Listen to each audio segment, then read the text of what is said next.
Okay, muli po isang magandang araw sa ating lahat. Muli ako po ay si Lerma Bulaklak na mas kilala po sa tawag na Kaliway. At alam ko naman po ay kilalang kilala po ako ng lahat kung saan ako nagmula. Ano po?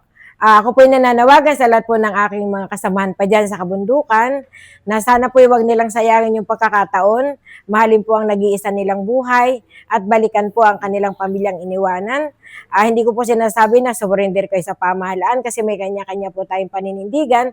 Pero yun po ang isang pinakamagandang bagay na kung tayo po ay magbabagong buhay, dapat po ay tayo legal para matikman po natin kung ano yung biyaya na nakalaan sa atin na ito po ay nakasalalay po sa ating pamahalaan. Bagaman po at marami po sa atin ang natatakot sa pinanggalingan dahil kamatayan yung ating magiging kapalit kung tayo magbabagong buhay. Pero isipin po natin, mas masarap pong mamatay ng nasa panig ng pamahalaan at masarap pong mabuhay ng iyong kinikita mula sa iyong pinaghirapan at higit sa lahat kasama mo yung pamilya.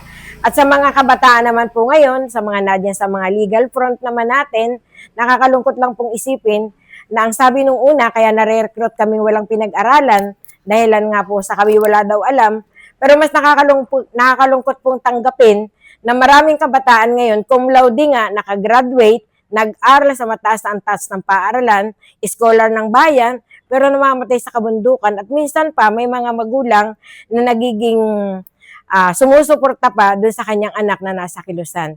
Kaya sana po, tingnan po natin yung makabubuti sa ating mga anak, bantayan po sila, at higit po sa lahat, tingnan po natin, ang gobyerno po ay andyan lang.